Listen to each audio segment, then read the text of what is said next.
চলো শুরু করা যাক 2019 সালে জওহর নবোদয় বিদ্যালয় প্রবেশিকা পরীক্ষার প্রশ্নপত্রটি শুধুমাত্র অঙ্কের অংশটা পূরণ করা হবে। তাহলে সবার প্রথম অঙ্ক 41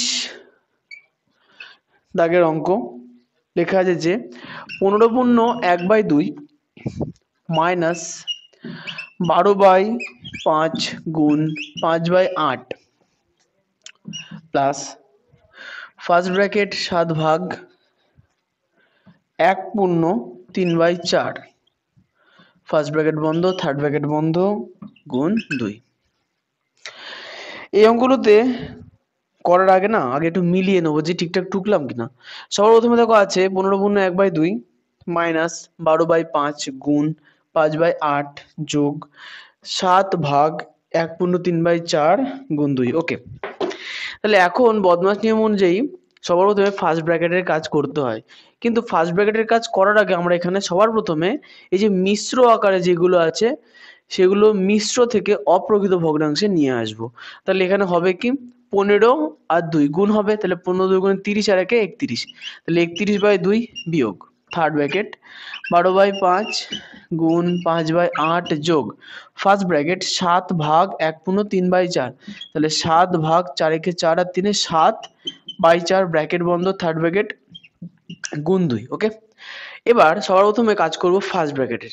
তাহলে ফার্স্ট ব্র্যাকেটে যদি কাজ করে তাহলে এখানে কত হচ্ছে 7 গুণ 4/7। যাই হোক, যেহেতু ফার্স্ট ব্র্যাকেটের কাজ করব সেহেতু তার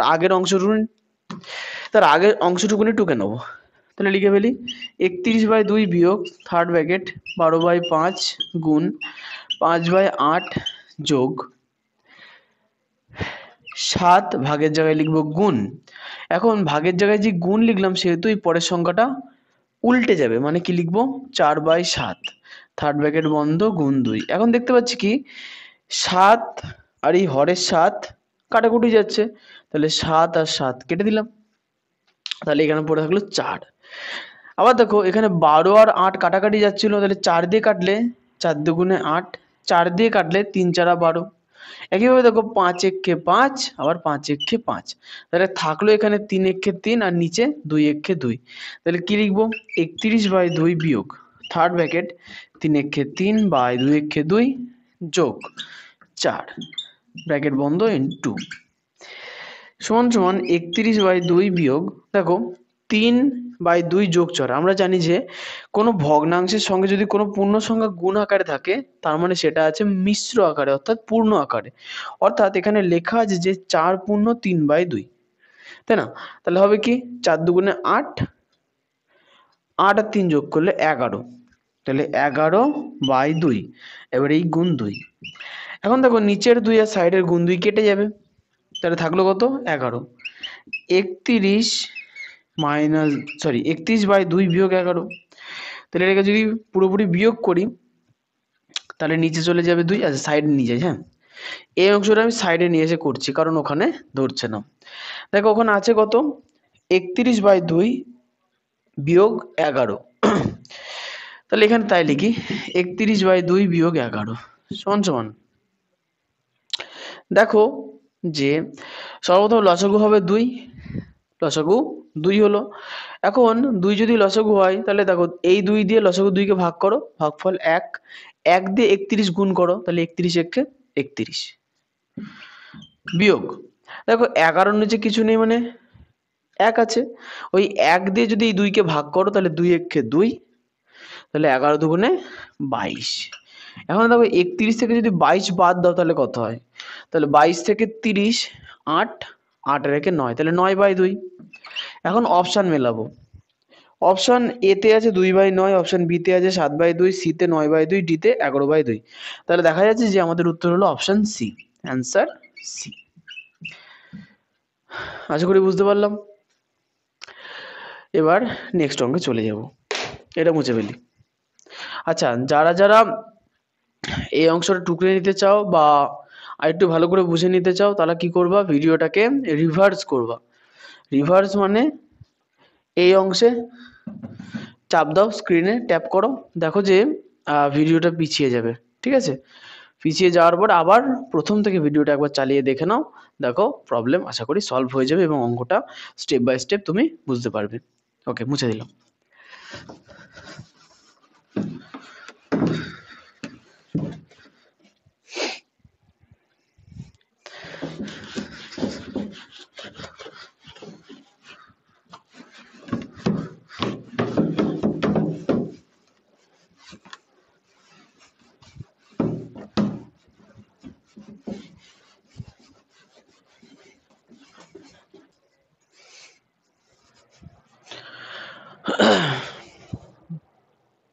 এবার শুরু করব 42 নম্বর অঙ্ক। দেখো 42 নম্বরে বলেছে কি, সংখ্যাগুলোর সংখ্যা যাদের গুণিতক হয় প্রথম 100 স্বাভাবিক সংখ্যার 3 এবং 5 দুটো সংখ্যা হয়। মানে কোশ্চেনটা এই বইতে যখন প্রিন্ট করে তখন একটুখানি ঘুরিয়ে দিতে গিয়ে এত ঘুরিয়ে দিয়েছে যে মিনিংলেস হয়ে যাচ্ছে, তাই না? মানে এখানে বলতে চেয়েছে যে 100টা যে স্বাভাবিক সংখ্যা, মানে 1 থেকে 100-র মধ্যে 3 এবং 5-এর সাধারণ গুণিতক কটা আছে। তাহলে 3 ও 5-এর আগে সাধারণ গুণিতক বার করতে হবে। 3 ও 5-এর সাধারণ গুণিতক আমরা বার করব করছে লসাগু করে। তাহলে 3 ও 5-এর লসাগু করি ফার্স্টে, হ্যাঁ? তাহলে 3, 5 এদের যদি লসাগু করি তাহলে দেখা যাচ্ছে যে 1 দিয়ে ভাগ যাচ্ছে, তাহলে 3 একে 3, 5 একে 5। তাহলে যদি লসাগু করি তাহলে হচ্ছে কি 3 গুণ 5, তাহলে 3 5 কত 15, তাই না? এখন লসাগু তো বেরিয়ে গেল, তাহলে 15 হচ্ছে 3 ও 5-এর প্রথম সাধারণ গুণিতক। এখন করব কি 15 ঘরের নামটা পড়ব। তাহলে 15 একে 15, 15 গুণে 30, 3 15 45, 4 15 60, 5 15 75, 6 15 90, 7 15 105। তাহলে দেখতে পাচ্ছি কি 7 15, মানে 15কে যদি 7 বার নিয়ে নিই তাহলে 100-র উপরে উঠে যাচ্ছে, কিন্তু আমাকে কোশ্চেনে বলেছে কি 100-র মধ্যে রাখতে। তাহলে আমরা কি করব,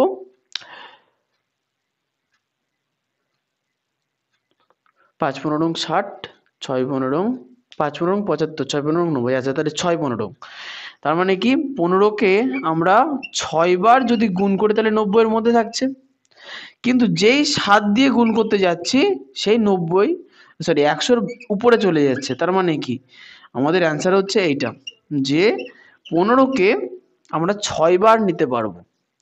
অর্থাৎ 3 ও 5-এর সাধারণ গুণিতককে আমরা 6 বার নিতে পারবো 100-এর মধ্যে। অর্থাৎ 3 ও 5-এর সাধারণ গুণিতক 6টা আছে 100-এর মধ্যে। সেগুলো যদি বলতে চাই তাহলে কি হবে, 15 একে 15, 15 দুগুণে 30, 3 15 45,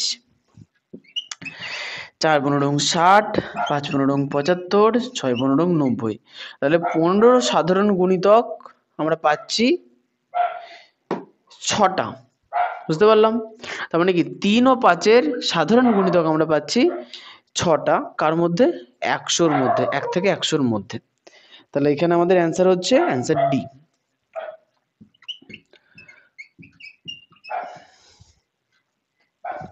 ঠিক আছে,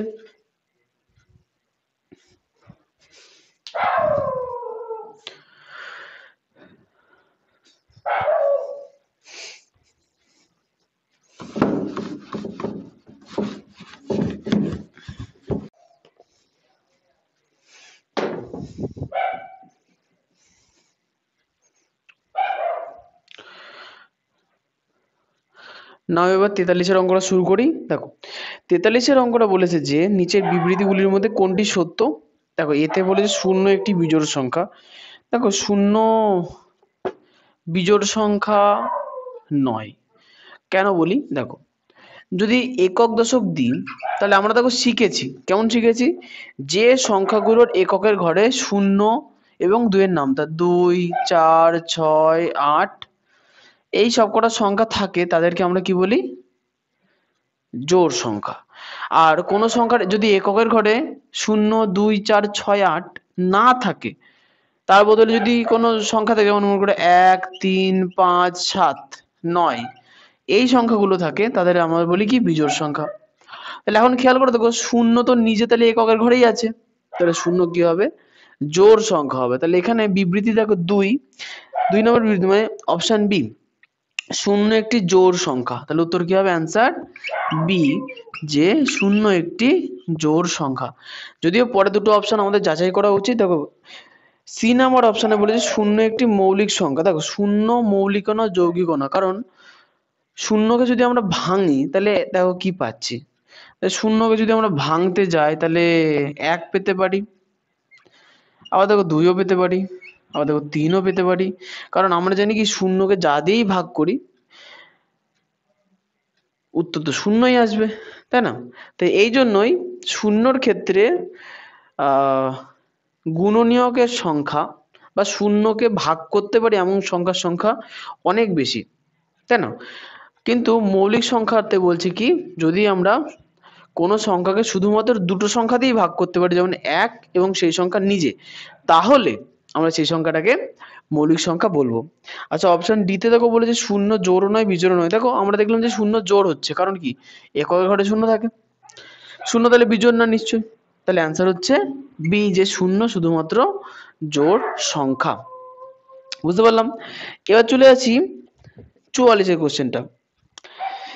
একটি মানুষ ঘন্টায় 30 কিমি হেঁটে তার গন্তব্যস্থলে 10 মিনিট দেরিতে পৌঁছে। দেখো এইটা হচ্ছে দূরত্ব সময় গতিবেগের অঙ্ক, সুতরাং এই অঙ্কগুলো তোমাদের 2024-এর নবোদয় পরীক্ষা সিলেবাসে নেই, সুতরাং আমরা এটা সলভ করব না। ওকে, তাহলে চলে যাব এর আগামী অঙ্কে, যেটা হচ্ছে 45 নাম্বার কোশ্চেন। দেখো 45 নাম্বার কোশ্চেনও সেম, যে দূরত্ব সময় গতিবেগের অঙ্ক দিয়েছে, সুতরাং এটা আমরা করব না। চলে আসি 46-এ। 46-এও দেখো বলেছে কি বছরে 8% সরল সুদে, দেখো সুদের হার বা সরল সুদ এই অধ্যায়টা তোমাদের সিলেবাসে নেই, সুতরাং আমরা এই অধ্যায়টাও করব না। ওকে, এবার চলে আসি 47-এ। 47-এ বলেছে কি 5,045 গ্রাম সমান হয়। তাহলে 47-এর কোশ্চেনটা বলেছে কি 5,045। আচ্ছা খেয়াল রাখবা 5-এর পরে কিন্তু কমা আছে, হ্যাঁ এটা কিন্তু দশমিক না, খেয়াল করবো বলতে, এটা কিন্তু 5,045, এর মানে হচ্ছে 5,045, 5,045 মানে 5,045 গ্রাম সমান হয়, গ্রাম সমান হয়। আচ্ছা গ্রাম সমান হয় বলেছি, এবার একটু অপশনগুলো দেখে নি কেমন কেমন অপশন দিয়েছে। অপশন এ দিয়েছে 50 কেজি 45 গ্রাম, 5 কেজি, অপশন বি তে 5 কেজি 45 গ্রাম, অপশন সি তে 5 কেজি 450 গ্রাম, অপশন ডি তে 50 কেজি 450 গ্রাম। তার মানে কি এই যে 5,045 গ্রাম আছে, একে কেজি এবং গ্রামে প্রকাশ করেছে। তাহলে আমরা সবার প্রথমে বার করব যে গ্রাম থেকে কেজিতে যাওয়ার জন্য চেষ্টা করবো আর কি। ওকে, বার করবো তো করবো নেই। দেখো 1 কেজি মানে কত গ্রাম, এটা ফার্স্টে আমাকে জানতে হবে। তাহলে 1 কেজি মানে হচ্ছে 1000 গ্রাম, কারণ কেজি থেকে গ্রামে যদি যায় দেখো তিনটে ঘর হবে, তাহলে কেজি নিচে নেবা, 1 নেবা, মানে কেজি মানে কি কিলোগ্রাম, তাহলে আমরা কিলো, কিলো নিচে, হেক্টো 1-এ, ডেকা গ্রাম, তাহলে হেক্টর ডেকা গ্রাম 3 ঘর, কিলোর পরে 3 ঘর গেলে আমরা গ্রামে পৌঁছাই। তার মানে কি 1 কিলো, 1 কিলোগ্রাম মানে হচ্ছে 1000 গ্রাম, 1 কিলোগ্রাম মানে 1000 গ্রাম। তাহলে এখন যদি কিলো থেকে গ্রামে যেতাম, দেখো 1 থেকে 1000 হয়, তাহলে 1000 দিয়ে গুণ করতাম, কিন্তু আমরা উল্টো আসি, আমরা গ্রাম থেকে কিলোতে আসছি, তার মানে কি 1000 দিয়ে ভাগ করব, তাই না? তাহলে এখন 1000 গ্রাম মানে হচ্ছে 1 কিলো, এখানে আছে 5000 গ্রাম, একক দশক শতক হাজার যদি লিখি তাহলে দেখতে পাচ্ছি কি হাজারের ঘরে 5 আছে, তার মানে কি 5000 গ্রাম, 1000 গ্রাম মানে 1 কিলো, তাহলে 5000 গ্রাম মানে 5 কেজি, মানে 5 কিলোগ্রাম হয়ে গেল। তাহলে হাজারের ঘরে যে ছিল সে চলে গেল কিলোতে, আর পড়ে থাকলো বাকি দুটো সংখ্যা 45। তাহলে কি হবে 5 কিলোগ্রাম তো হয়ে গেল, থাকলো কি 45 গ্রাম। বুঝতে পারলাম জিনিসটা খুবই সিম্পল।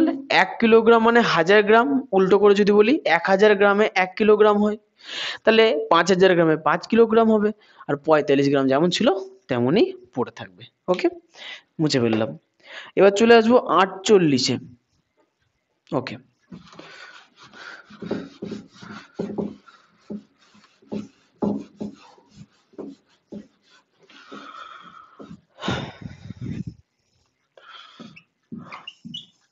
আটচল্লিশ, 48-এর কোশ্চেনটা পড়ে ফেলি। বলেছি কি 12 মিটার গুণ 10 মিটার হল ঘরের মেঝে ঢাকতে 10 সেমি ও 8 সেমি আকারের কতগুলি পাথরের চাই লাগবে। আচ্ছা এখানে পাথরের চাই মানে একটুখানি মাথায় গুলিয়ে ফেলবেন, এটা মানে টালি, টাইলস বলে না ওই জিনিসই বসাবে, ঠিক আছে, চিন্তা নেই। তাহলে হল ঘরের মেঝে বড়, এক একটা পাথর ছোট। ক্লিয়ার? তাহলে এক্ষেত্রে আমার কতগুলো পাথরের চাই লাগবে, মানে কতগুলো টাইল লাগবে। হয়েছে? তাহলে এক্ষেত্রে সূত্রটা কি তোমাদের মনে আছে তো কারোর? দেখো, যদি আসে, ভিডিও দেখছো তাহলে একটু কমেন্ট করে, হ্যাঁ সূত্রটা মনে এসছে। সূত্রটা কি ছিল? যে বড় ক্ষেত্রফল বাই ছোট ক্ষেত্রফল, তাই তো? বড় ক্ষেত্রফল বাই ছোট ক্ষেত্রফল। কারণ বড় মেঝে ছোট ছোট টাইল দিয়ে ঢাকবো, তাহলে বড় ক্ষেত্রফল ঢাকতে লাগবে ছোট ছোট ক্ষেত্রফল। তাহলে বড় ক্ষেত্রফলকে ছোট ক্ষেত্রফল দিয়ে ভাগ করে দিলে আমরা পেয়ে যাব কি কতগুলো ছোট ক্ষেত্রফল লাগবে বা কতগুলো টালি বা টাইলস লাগবে। তাহলে এখন বড় ক্ষেত্র এর ক্ষেত্রফল কত সেটা আগে লিখতে হবে। তাহলে বড় ক্ষেত্র কার ছিল? মেঝের ছিল, বা এখানে হল ঘরের মেঝে বলেছে, তাহলে হল ঘরের মেঝের দৈর্ঘ্য আমরা লিখবো। এবার হল ঘরের মেঝে দৈর্ঘ্য বস্তু যদি লিখি, সেটাকে আমাকে ক্ষেত্রফলের আকারে লিখতে হবে। ক্ষেত্রফলের সূত্র দৈর্ঘ্য গুণ প্রস্থ। হল ঘরের দৈর্ঘ্য গুণ হল ঘরের প্রস্থ। তাহলে হল ঘরের দেখো বলেই দিয়েছে 12 মিটার গুণ 10 মিটার। এই অঙ্কগুলোর ক্ষেত্রে পদ্ধতিটা মাথায় রাখবা, অবশ্যই একক সমেতি কাজ করতে হবে, অবশ্যই একক সহকারে কাজ করতে হবে। তাহলে আছে 12 মিটার গুণ 10 মিটার, তাহলে কি লিখবো? 12 মিটার গুণ 10 মিটার। তাহলে এটা হয়ে গেল হল ঘরের ক্ষেত্রফল, মানে বড় ক্ষেত্রফল। এবার নিচে ছোট ক্ষেত্রফল হচ্ছে পাথরের। তাহলে পাথরের ক্ষেত্রফল কত বলেছে? 10 সেমি গুণ 8 সেমি। 10 সেমি গুণ 8 সেমি হয়ে গেছে। এবার কাটাকুটি করতে হবে, কিন্তু হট করে যদি এখনই কাটাকুটি করে ফেলো তাহলেই হবে ভুল। তাহলে এখন আমাকে কি করতে হবে? এখন আমাকে একক সমান করতে হবে। তাহলে আমরা দেখো জানি যে সেমি আর মিটার, এই দুটো এককের মধ্যে মিটার হচ্ছে বড় আর সেন্টিমিটার ছোট। তাহলে আমাকে বার করতে হবে যে 1 মিটার মানে হচ্ছে কত সেন্টিমিটার। তাহলে যদি কর গুনি, কিলো হেক্টর ডেকামিটার, মিটার তাহলে নিচে deci sorry, kilo hecto decametre, metre নিচে ডেসি সেন্টি, তাহলে দু ঘর হচ্ছে, তার মানে দু ঘর মানে দুটো শূন্য। তাহলে 1 মিটার মানে 100 সেন্টিমিটার। তার মানে কি বুঝলাম? যদি মিটার থেকে সেন্টিতে যায় তাহলে 1 মিটার মানে 100, তাহলে 1 থেকে 100 আসতে গেলে গুণ করতে হবে। উল্টো প্রসেস হলে সেমি থেকে যদি মিটারে আসি তাহলে 100 থেকে 1 আসে, তাহলে সেই সময় ভাগ করতে হবে। তাহলে আমরা যাচ্ছি মিটার থেকে সেন্টিমিটারে, কারণ বড় থেকে ছোট এককে যদি যেতে হয় তাহলে আমাদের করতে হয় গুণ। ক্লিয়ার? তাহলে 1 থেকে 100 কি করে এলো? 100 দিয়ে গুণ করে। তাহলে মিটারকে সেন্টিমিটারে আনতে গেলে 100 দিয়ে গুণ করতে হয়। ওকে? তাহলে এই মিটারটা 12 মিটারকে তাহলে সেন্টিমিটারে আনবো, তাহলে 12 গুণ 100, তাহলে সেক্ষেত্রে মিটার কেটে কি হয়ে যাবে? সেন্টিমিটার। কিন্তু এই মিটারটা তো থেকে গেল, তাহলে আমরা কি করব? এই মিটারটাও কেটে আনবো সেন্টিমিটার, তাই এটাকে আবার 100 দিয়ে গুণ করবো, মানে কি 10 কে 100 দিয়ে গুণ করলাম, হয়ে গেল সেমি। ক্লিয়ার? এবার দেখো উপরের একক নিচের একক সব সমান হয়ে গেছে না? তাহলে এই এককগুলোকে আমরা কেটেও দিতে পারি বা তুলেও দিতে পারি, আমরা কেটে দিলাম, ঝামেলা শেষ। এবার তাহলে উপরে থাকলো 100 গুণ 12, 100 গুণ 10, নিচে থাকলো 10 আর 8। তাহলে আমরা এই 10 দিয়ে এই 10টা কেটে দিই, 10 একে 10, 10 একে 10 হলো। এখন থাকলো 8 উপরে 12, তাহলে যদি 4 দিয়ে কাটি, 4 দুগুণে 8, 4 দিয়ে কাটলে 3 4 12। এখন দেখো থাকলে নিচে 2, তাহলে এই 2 দিয়ে এই 100 কাটতে পারি। তাহলে 2 দিয়ে যদি 100 কাটি তাহলে হবে কত? 5 10 এ 50 আর একটা শূন্য। 5 10 এ 50 আর একটা শূন্য, তাহলে 50 দুগুণে 100। তাহলে উপরে থাকলো কি 3 গুণ 50 গুণ 100। তাহলে আমরা জানি কি 3 5 15। তাহলে এই যে শূন্য, এই শূন্যটা বসবে, সঙ্গে 100 দিয়ে গুণ করলে আরো দুটো শূন্য বাড়বে। তাহলে আমাদের অ্যান্সার হলো কি 15,000। তার মানে হল ঘরের মেঝে ঢাকতে টোটাল যে পাথরের ছোট ছোট চাঙড় লাগবে বা কি বলেছে চাই লাগবে, সেগুলো কটা লাগবে? 15,000টা লাগবে। বুঝতে পারলাম? ওকে, এবার চলে আসবো হচ্ছে, আচ্ছা এখানে অ্যান্সারটা লিখে দিই, তাহলে অ্যান্সার হলো বি। আচ্ছা কোনো কোনো অঙ্কে না আমি অ্যান্সার লিখতে ভুলে যেতে পারি, তোমরা একটু তোমাদের কোশ্চেন পেপার দেখে অ্যান্সারটা ঠিক করে নেবে যে অ্যান্সারটা কি হলো। আর কোন কোন অঙ্কে অ্যান্সার ভুলে গেছি লিখতে, কমেন্ট বক্সে জানিয়ে দেবে যে হ্যাঁ দাদা এই অঙ্কটাই আর অ্যান্সার ভুলে গেছো লিখতে, তা আমি চেষ্টা করব অ্যান্সারগুলো ঠিকঠাক করে লেখার, তাই না? ওকে, বুঝে ফেললাম। যারা যারা বুঝতে পারোনি এই অঙ্কের ক্যালকুলেশনটা, তারা করবা কি, স্ক্রিনের বাঁদিকে চাপ দেবা, চাপ দিলেই দেখবে যে ভিডিওটা অনেকটা পেছনে চলে গেছে, আবার নতুন করে এই অঙ্কটা করা শুরু হচ্ছে। ওকে, আচ্ছা,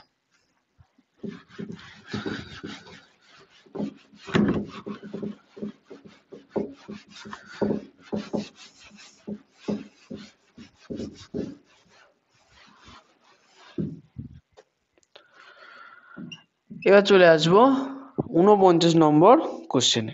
দেখো 49 কোশ্চেনে বলেছে কি 5 8 4 3 5 6, 5 8 4 3 5 6, 5 8 4 3 5 6 সংখ্যার মধ্যে থাকা 5 সংখ্যাগুলির স্থানীয় মূল্য কত হবে? আচ্ছা, 5 সংখ্যাগুলির স্থানিক মূল্য কত হবে? আচ্ছা, স্থানিক মানে স্থানীয় মান, ঠিক আছে, স্থানিক মূল্য মানে স্থানীয় মান। তাহলে 5 সংখ্যাগুলির স্থানীয় মান কত হবে?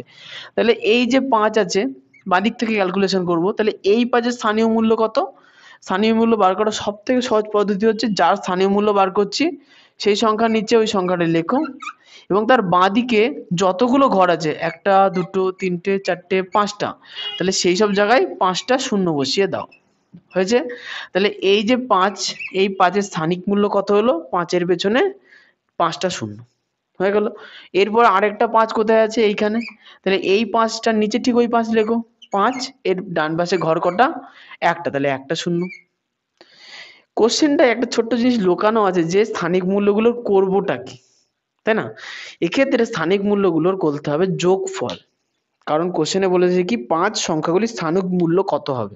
তার মানে টোটাল এই 5 সংখ্যাগুলির স্থানিক মূল্য কত হবে। এবার টোটাল মানে তো মোট, তাহলে মোট বার করার জন্য আমরা করব যোগ। তাহলে যোগ যদি করে দিই 0 0 0, 5 0 5, আর 3টে শূন্য তো এমনি বসে যাবে, 5 বসে গেল। তাহলে এই সংখ্যাটার যে 5-এর দুটো স্থানীয় স্থান আছে, তাদের যোগফল হচ্ছে কি 5 3টে শূন্য 5 0। তাহলে অ্যান্সার কত হলো? অ্যান্সার হচ্ছে ডি। Answer D. আশা করি বুঝতে পেরেছি, বুঝতে পেরেছ? আচ্ছা, ওকে, এবার চলে আসবো 50 নাম্বার কোশ্চেন।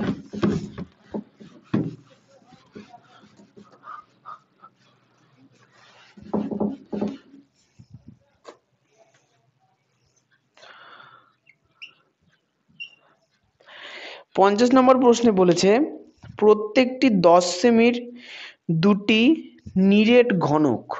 আচ্ছা, ঘনক মানে মনে আছে তো? ঘনক মানে হচ্ছে কিউব বা লুডোর ছক্কা। এই যে লুডোর ছক্কা দেখতে পাচ্ছেন, যার প্রত্যেকটা তলই ধুলো, যার প্রত্যেকটা তলে কি এক একটা বর্গক্ষেত্র, তার টোটাল কটা ক্ষেত্র আছে? 6টা।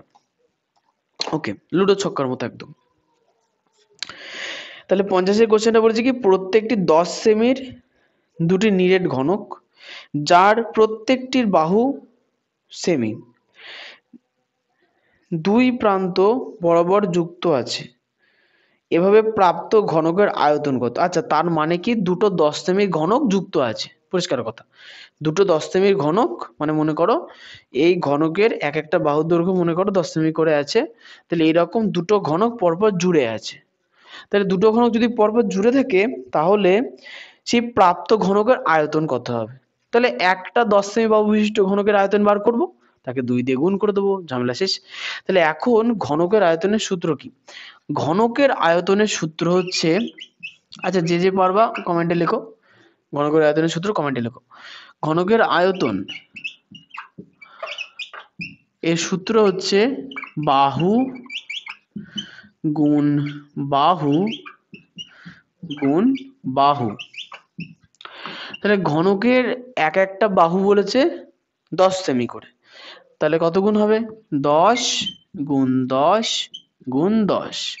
তাহলে প্রথমে 1 গুলোকে গুণ করে নি, 1 1 গুণ 1 মানে 1, আবার ওই 1 গুণ 1 মানে 1, যতগুলো 1 গুণ করে একই হয়। আর শূন্য কটা হলো? 1 2 3টে, তাহলে হলো কি 1000। তাহলে 10 সেমি বাহু বিশিষ্ট একটা ঘনকের আয়তন হচ্ছে 1000 ঘন সেমি, হয়ে গেল। কিন্তু কোশ্চেনে কটা ঘনক বলেছে? দুটো। কোশ্চেনে দুটো ঘনক বলেছে, তাহলে দুটো ঘনক বলেছে মানে কি, একটার আয়তনকে 2 দিয়ে গুণ করে দেবো। তাহলে 1000কে যদি আমি 2 দিয়ে গুণ করে দিই তাহলে কত হবে? 2000 ঘন সেমি। তাহলে অ্যান্সার হলো আমাদের বি। ঠিক আছে, সেমির কিউব, দেখো কোশ্চেনে লেখা আছে সিএম কিউব, সিএম মাথায় 3, তার মানে কি সিএম কিউব, ঘন মানে কিউব, ঘন মানে কিউব, তাহলে ঘন সেমি আর সেন্টিমিটার কিউব সেম জিনিস। তাহলে আমাদের উত্তর হলো answer B, answer B, 2000 centimetre cube. বুঝতে পারলাম? না বুঝতে পারলে কোশ্চেনটা ভালো করে পড়ো, দিয়ে বোঝার চেষ্টা করো।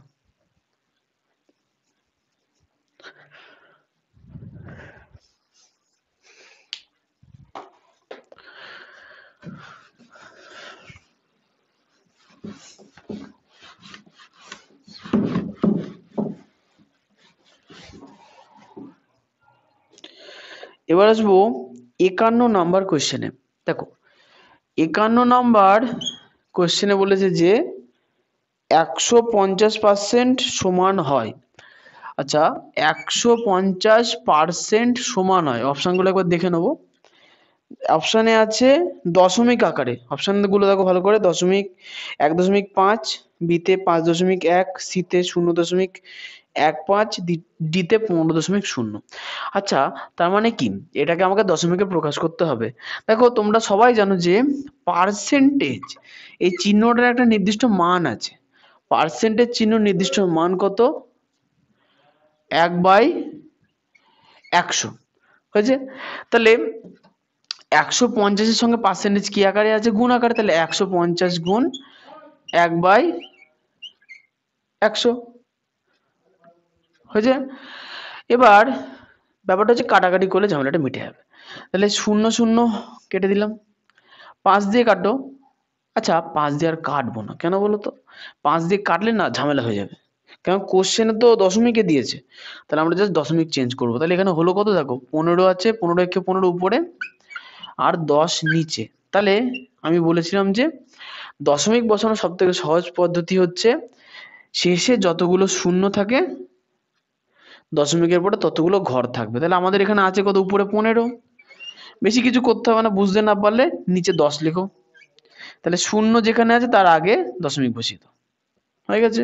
তাহলে কত হচ্ছে? দেখো 1.5, একটা শূন্য, তাহলে দশমিকের পরে একটা ঘর থাকবে, এই হচ্ছে মোদ্দা কথা। আচ্ছা, হয়ে গেল। তাহলে আমাদের অ্যান্সার হলো এ, আমাদের অ্যান্সার হলো এ, হয়েছে। আচ্ছা, এই অঙ্কটাকে না আমরা একটু অন্যভাবেও করতে পারতাম, তাহলে এটা তো থাকলোই, আমি একটু মুছছি। যারা এই প্রসেসটা টুকবো তারা একটু ভিডিওটা পিছিয়ে নিয়ে টুকে নিতে পারো, আমি একটা নতুন পদ্ধতিতে করা যেত, যেটা আরো সহজ। দেখো কোশ্চেন বলেছে 150% না, মনে রাখবে যে পার্সেন্টেজ মানে বাই চিহ্ন নিচে 100 চলে আসবে, পার্সেন্টেজ মানে বাই চিহ্ন নিচে 100 চলে আসবে। তাহলে 150%কে আমরা লিখতে পারি কি 150/100, হয়েছে। এখন 0 0 কেটে দাও, তাহলে সে দেখো সেম পরিস্থিতি 15/10। এখন যেহেতু শেষে শূন্য আছে একটা, মানে 10 আছে, তাহলে দশমিকের পরে একটা ঘর থাকবে। তাহলে দশমিকের পরে একটা ঘর মানে দশমিকের ডান দিকে একটা ঘর আর কি, ঠিক আছে, দশমিকের ডান দিকে একটা ঘর। তাহলে হলো কত? একটা ঘর ছাড়লে 1.5। তাহলে অ্যান্সার হলো এ। আশা করি বুঝতে পারলাম। ওকে, এবার 52তে চলে আসবো।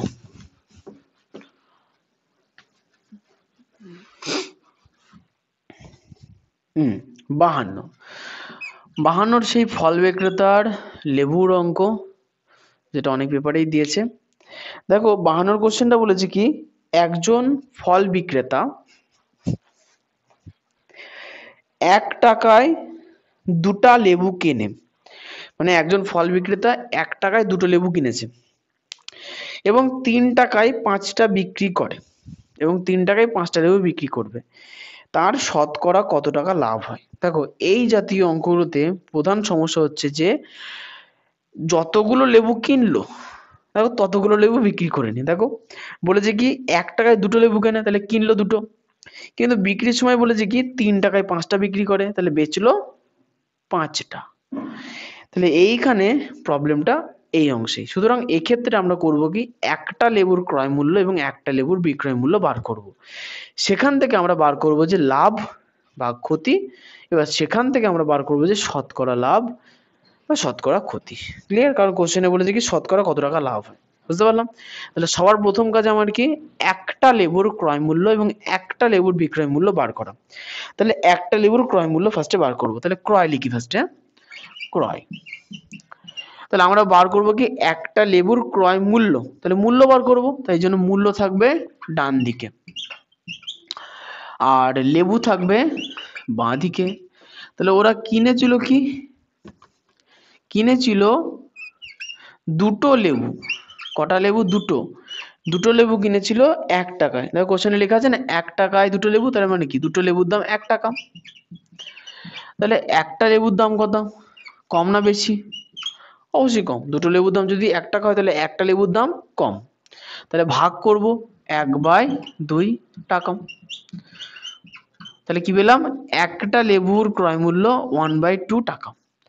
এবার আমরা করব কি বিক্রয় মূল্য বার করব। বিক্রয়, আচ্ছা এখানে একটু দাগ দিয়ে দিলাম যাতে পার্থক্যটা বোঝা যায়। বিক্রয়, দেখো বিক্রি করেছে কি 3 টাকায় 5টা লেবু, তার মানে কি লেবুর সংখ্যা 5টা, দাম বিক্রয় মূল্য 3 টাকা। তাহলে 5টা লেবু বিক্রি করে 3 টাকায়, আমরা বার করব কি একটা লেবুর বিক্রয় মূল্য। তাহলে একটা লেবু বিক্রি করে আরো কম দামে, তাহলে ভাগ হবে 3/5 টাকা। তাহলে এই বেরিয়ে গেল আমাদের একটা লেবুর বিক্রয় মূল্য। তাহলে একটা লেবুর ক্রয় মূল্য এইটা, একটা লেবুর বিক্রয় মূল্য এইটা। আমরা ধরে চলবো যে ওই ব্যক্তির লেবু বিক্রি করে কিন্তু লাভই হয়েছে। তাহলে লাভ হলে আমরা কি করব বিক্রয় মূল্য থেকে ক্রয় মূল্যকে বাদ দিয়ে দেবো। বুঝতে যদি অসুবিধা হয়, মনে করো আমি 10 টাকা দিয়ে একটা জিনিস কিনলাম, সেই জিনিসটা বেচে দিলাম 12 টাকায়, তাহলে কিনেছি 10 টাকায় তাহলে ওটা ক্রয় মূল্য, বেচেছি 12 টাকায় তাহলে ওটা বিক্রয় মূল্য। তাহলে লাভ ক টাকা হলো? 2 টাকা, কারণ 12 হচ্ছে বিক্রয় মূল্য, ক্রয় হচ্ছে 10 টাকা, তাই তো? তাহলে 12 থেকে 10 বাদ দিলে 2, বিক্রয় থেকে ক্রয় বাদ দিলে 2 পাচ্ছি। ওটাই বলছি যে বিক্রয় মূল্য থেকে ক্রয় মূল্য আমরা বাদ দেবো, দিয়ে দেখবো যে লাভ কত বেরোচ্ছে। তাহলে এখানে কি লিখবো? বিক্রয় মাইনাস ক্রয়। তাহলে বিক্রয় হচ্ছে 3/5 টাকায়, আর হলো কিনেছে 1/2 টাকায়, তাহলে মাইনাস 1/2। 5 আর 2 এর লসাগু কত হবে? দেখো দুটোই মৌলিক সংখ্যা, তাহলে গুণ করে দিতে হবে। 5 দুগুণে 10। এখন 10কে 5 দিয়ে ভাগ করো, তাহলে 5 দুগুণে 10 হয়, তার মানে কি 5 ভাগফল 2। 10কে 5 দিয়ে ভাগ করলে ভাগফল 2, সেটা দিয়ে উপরেরটাকে গুণ, 3কে গুণ করলে কত? 6 মাইনাস 2 দিয়ে 10কে ভাগ করি, তাহলে 10কে 2 দিয়ে ভাগ করলে কত হয়? 5। ওই 5 দিয়ে উপরে 1কে গুণ, তাহলে 5 একে 5, তাহলে 6 থেকে 5 বাদ দিলে হয় 1, তাহলে আমাদের হলো কত? 1/10। 1/10। তাহলে আমরা পেলাম কি বিক্রয় থেকে ক্রয় মূল্য বাদ দিলে পেলাম 1/10। এটা কি তাহলে লাভ? এটা কি তাহলে লাভ? এবার কোশ্চেনে বলেছে কি লাভের শতকরা হার। তাহলে লাভের শতকরা হারের সূত্র কি? লাভের শতকরা হারের সূত্র কি মনে করতে হবে কিন্তু। লাভের শতকরা হারের সূত্র, দেখো শতকরা হারের সূত্র সব থেকে সহজ, সেটা কি ছিল? লাভ বাই ক্রয় মূল্য গুণ 100%। তাহলে আমাদের লাভ কত হলো? 1/10। 1/10 লিখলাম, প্রধান বাই চিহ্ন এটা, তাহলে এটা বড় করে দিলাম। ক্রয় মূল্য আমাদের কত?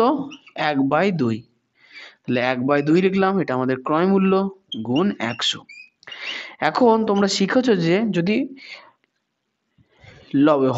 লব তো থাকলে লব নিয়ে কোনো ব্যাপার নেই, হরে যদি কোনো ভগ্নাংশ থাকে, তাহলে হরে যদি কোনো ভগ্নাংশ থাকলে সেক্ষেত্রে আমাদের কি করতে হয়?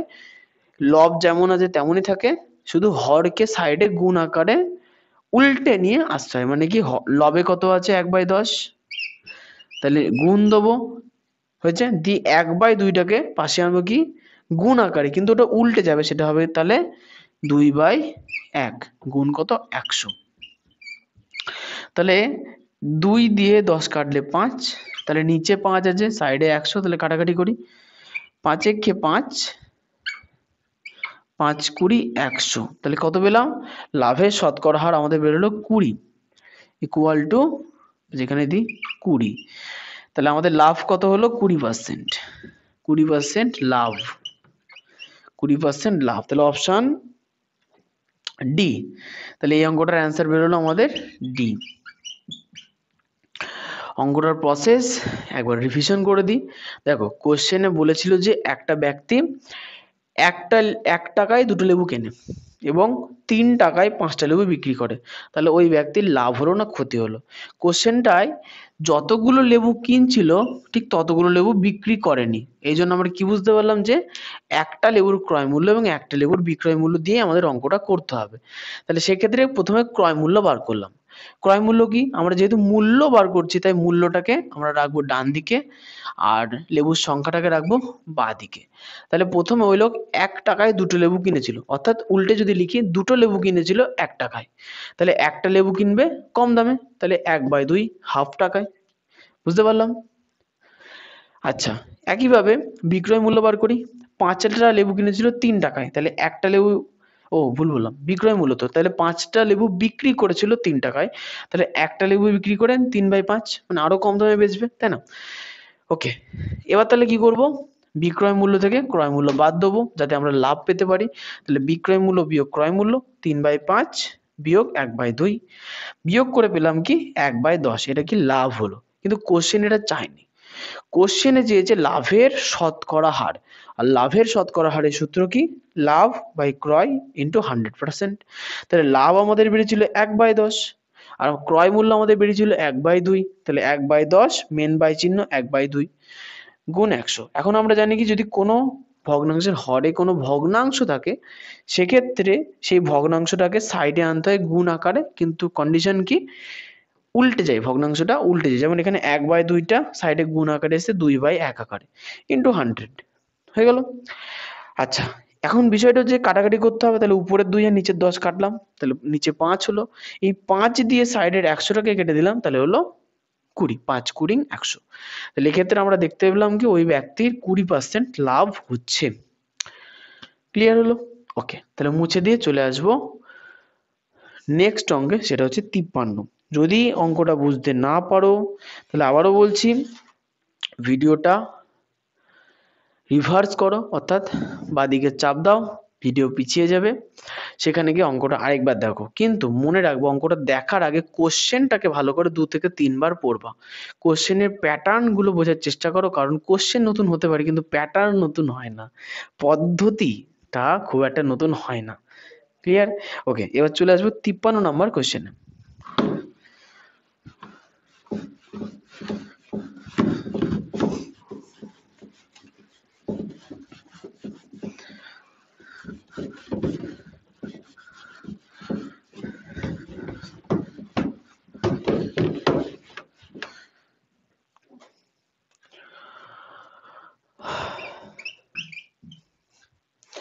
তাহলে 53 নম্বর প্রশ্নে চলে আসি। দেখো 53 নম্বর প্রশ্ন বলেছে কি, নিচের সংখ্যাগুলির কোনটি 3 4 5 এবং 6 দ্বারা বিভাজ্য? 3 4 5 এবং 6 দ্বারা বিভাজ্য। তাহলে আমি আগে অপশনগুলো টুকি, 36 60 80 90। 36 60, আচ্ছা নিচে দিয়ে লিখি, অপশন এতে 36, অপশন বিতে 60, অপশন সিতে 80, অপশন ডিতে 90। হয়ে গেছে। আমাকে ভাগ করতে বলেছে 3 4 5 আর 6 দিয়ে, তাহলে 3 4 5 আর 6। আচ্ছা, এক্ষেত্রে না কিন্তু লসাগু কিন্তু আমরা করব না, এক্ষেত্রে আমাদের বিভাজ্যতার নিয়ম দিয়ে কাজ চালাতে হবে। এক্ষেত্রে আমাদের বিভাজ্যতার নিয়ম দিয়েই কাজ চালাতে হবে। তাহলে বিভাজ্যতার নিয়ম, 3 দ্বারা বিভাজ্যতার নিয়মটা কি? 3 দ্বারা বিভাজ্যতার নিয়মটা হচ্ছে সংখ্যাগুলোতে যে অঙ্কগুলো অবস্থিত, যেমন মনে করি যে 36, অঙ্ক কি কি আছে 3 আর 6, তাহলে 3 আর 6 যোগফল কত হয়? 3 আর 6 যোগফল হয় হচ্ছে 9। তাহলে যোগফলটা যদি 3 দিয়ে বিভাজ্য হয় তাহলে সেই সংখ্যাটা 3 দিয়ে বিভাজ্য হবে। তাহলে 3 আর 6 যোগফল হচ্ছে 9, 9 3 দিয়ে বিভাজ্য, তার মানে কি 36 3 দিয়ে বিভাজ্য হয়। ক্লিয়ার? তার মানে এই সংখ্যাটা 3 দ্বারা বিভাজ্য হচ্ছে। এবার দেখি 4 দ্বারা বিভাজ্য হয় কিনা। 4 দ্বারা বিভাজ্যতার শর্ত কি? কোন সংখ্যার একক এবং দশকের ঘরে অর্থাৎ ডান দিকের দুটো ঘরে থাকবে কি শূন্য, অথবা এমন দুটো সংখ্যা যেটাকে 4 দ্বারা ভাগ করা যায়। তাহলে যদি আমরা একক দশক বসাই তাহলে দেখতে পাচ্ছি একক দশকে শূন্য কিন্তু নেই, একটা সংখ্যা আছে সেটা কি 36। তাহলে 36 কি 4 দ্বারা বিভাজ্য? হ্যাঁ বিভাজ্য, 4 নং 36। তার মানে কি এই 36 সংখ্যাটা 4 দ্বারা বিভাজ্য হচ্ছে। এবার আসবো 5 দ্বারা বিভাজ্যতার শর্তে। 5 দ্বারা বিভাজ্যতার শর্ত হচ্ছে যে কোন সংখ্যার এককের ঘরে হয় শূন্য থাকবে নয় 5। কি করে দেখো, 5 ঘরের নামটা বলেই বুঝতে পারবা। 5 0 0, 5 একে 5, 5 দুগুণে 10, 3 5 15। তাহলে এইভাবে যদি চলতে থাকো দেখো বারবার শূন্য আর 5ই আছে এককের ঘরে। এই জন্যই বলা হচ্ছে যে 5 দ্বারা বিভাজিত শর্ত হচ্ছে এককের ঘরে হয় শূন্য থাকবে নয় 5 থাকবে। দেখো এই জিনিসটা এই 36 পূরণ করতে পারছে না, কারণ 36-এর এককের ঘরে 6 আছে। 6 না 0 না 5, 6 হলো না 0 না 5, তাই এক্ষেত্রে 36 সংখ্যাটা 5 দ্বারা বিভাজিত হচ্ছে না। তাহলে এটা হলো না, কারণ কি 4টে দিয়েই বিভাজিত হতে হবে, 3টে দিয়ে হলেও হবে না। ক্লিয়ার? এবার চলে আসি বি নাম্বার অপশানে, দেখো 60 লেখা আছে। তাহলে 60 6 0 60 3 দ্বারা বিভাজিত শর্তকে সংখ্যা দুটোকে যোগ করে 3 দিয়ে ভাগ করতে হবে। তাহলে 60 দ্বারা বিভাজিত শর্ত 60 মানে 6 0, 6 আর 0 যোগ করলে 6, 6 3 দ্বারা বিভাজ্য, তার মানে কি 60 3 দ্বারা বিভাজ্য হবে।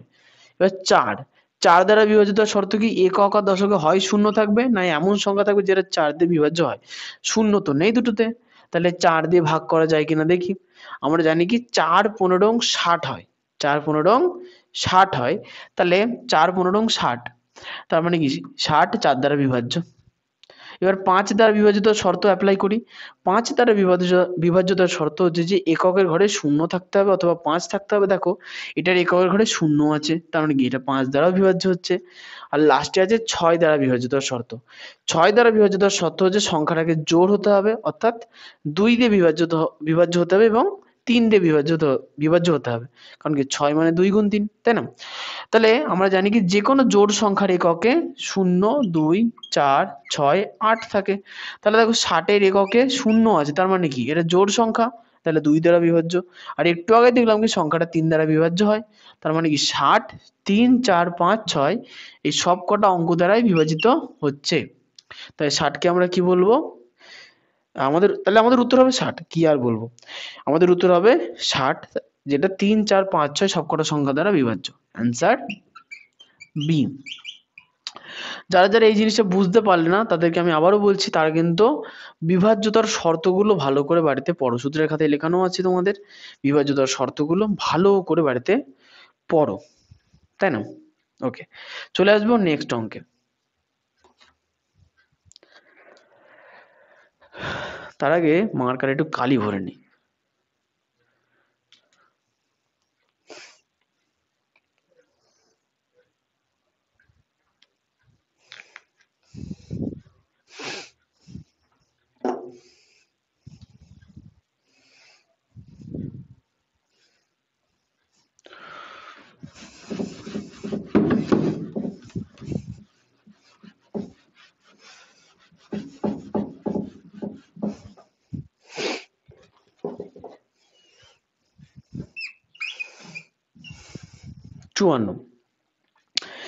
দেখো 54 নম্বর কোশ্চেনে বলেছে কি একটা বাক্সে 500টা ডিম আছে, এর 3/25 অংশ ভাঙা, বাকি ডিমের 4/5 অংশ বিক্রি হয়ে গেছে, পড়ে থাকা ডিমের সংখ্যা হয় কত?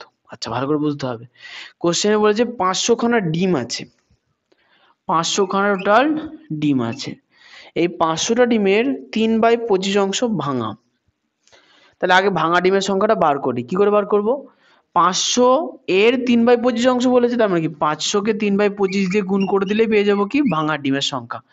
তাহলে 25-এর ঘরের নাম তো আমরা সবাই জানি, 25 একে 25 আর এখানে হচ্ছে 25 দুগুণে 50, একটা শূন্য, তাই না? 20। তাহলে 20 কে 3 দিয়ে গুণ করলে হলো 60। তাহলে 60 খানা ডিম কি হয়ে গেল? ভাঙা, কারণ 3/25 অংশ ভাঙা ছিল। 60 খানা ডিম কি? ভাঙা। তার মানে 500টা ডিমের মধ্যে প্রথমে 60টা বাদ চলে গেল। তাহলে 500 বিয়োগ 60, 0 0 0, আর 50 থেকে 60 গেলে 4 10 4 44। তার মানে কি 440টা ডিম কি ভালো ডিম আছে, হয়েছে? দেখো কোশ্চেনে বলেছে কি বাকি ডিমের 4/5 অংশ বিক্রি হয়ে গেছে। এখানে কিন্তু বোঝার একটা বিষয় আছে। ভাঙা ডিমের সংখ্যা বলে দেওয়ার পর বলল বাকি ডিমের 4/5 অংশ। তার মানে কি ভাঙা ডিম যতগুলো ছিল সেটা আগে টোটাল ডিম থেকে বাদ দিতে হবে, যেটা পাবো তার 4/5 অংশ বার করব। বুঝতে পেরেছো? বাকি ডিম বলেছে, ভাঙা ডিমের পরে বাকি ডিম, মানে ভাঙা ডিম বাদ দিয়ে দাও, তারপরে যেটা বেরোবে সেটা হচ্ছে বাকি ডিম, তার কত অংশ? 4/5 কোশ্চেন অনুসারে। তার মানে কি 440টা ডিমের 4/5 অংশ আমাকে বার করতে হবে। তাহলে 440 গুণ 4/5, 5 দিয়ে 440 কাটি, 5 একে 5, এখানে কাটছি, 5 8 40, 5 8 40, তার মানে কি 88। এটাকে 4 দিয়ে গুণ করি, 4 8 32 এর 2, হাতে থাকলো 3, তাই না? আবার 4 8 32 এর 32, আর 3 হলো 35। তার মানে 440টা ডিমের মধ্যে 352টা ডিম বিক্রি হয়ে গেছে, বিক্রি হয়ে গেছে, হয়ে গেল। তাহলে 440-এর মধ্যে যদি 352 খানা ডিম বিক্রি হয়ে যায়, তাহলে কোশ্চেনে বলেছে কি পড়ে থাকা ডিমের সংখ্যা হয় কত? তাহলে 440-এর মধ্যে 352 যদি বিক্রি হয়ে যায়, তাহলে থাকলো কত?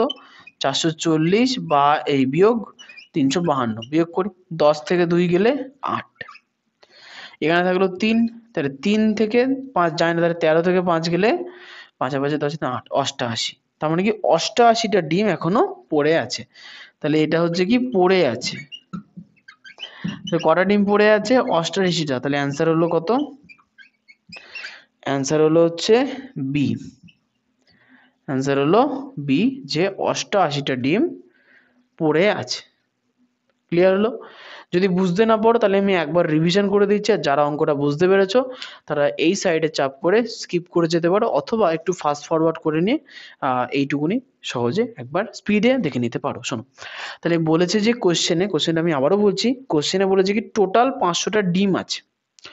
এই 500টা ডিমের 3/25 অংশ পচা, না সরি 3/25 অংশ ভাঙা, ক্লিয়ার, এবং বাকি ডিমের 4/5 অংশ বিক্রি হয়ে যায়।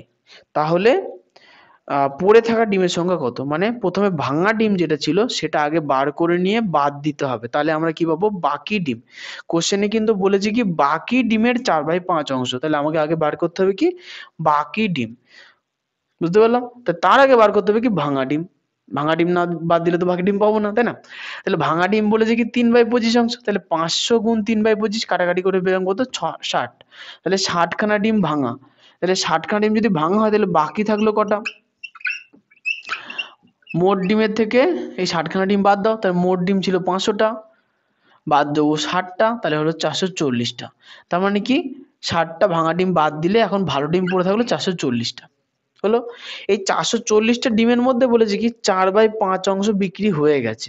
তাহলে আগে যতগুলো ডিম মানে বাকি ডিম যে কটা আছে তার 4/5 বার করি, তাহলে বাকি ডিমের 4/5 বার করলে কাটাকুটি করে দেখছি 88, 4 দিয়ে গুণ করলে 352।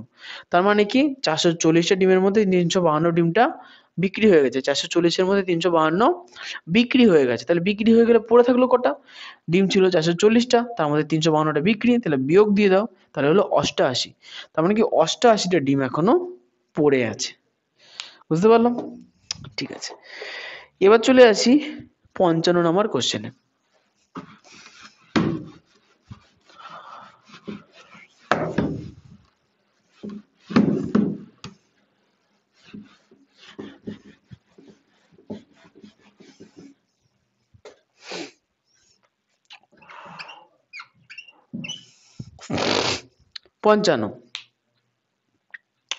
পঞ্চান্ন কোশ্চেনটা খুব ট্রিকি কোশ্চেন দিয়েছে, যে 5 মিনিট অতিক্রম হয়ে যায় 3টেকে লিখতে হবে। মানে কি 5 মিনিট অতিক্রম হয়ে গেছে, তাহলে 3টে কে কি লিখবো? মানে 3টে বেজেছিল ঘড়িতে, 5 মিনিট পেরিয়ে চলে গেছে, তাহলে 3টে বেজে আছে, 5 মিনিট হয়ে গেল, তার মানে কি 3টে 5। তাহলে 3টে 5, দেখো 3টে 5 কোথায় আছে, অপশন ডি তেই একমাত্র আছে 3টে 5 PM। তাহলে অ্যান্সার হলো অপশন ডি, 3টে 5 PM। বুঝতে পারলাম, বলেছি কি ঘড়িতে 3টে বেজে আছে, 5 মিনিট অতিক্রম হয়ে গেছে, তাহলে 3টে বাজার পরে 5 মিনিট অতিক্রম হয়ে যাওয়া মানে কত থাকলো, 3টে 5। টাইমটা কত হলো, 3টে 5। বুঝতে পারলাম। আচ্ছা মুছে দিলাম, তাহলে 55 হলো অ্যান্সার ডি। এবার চলে আসি 56।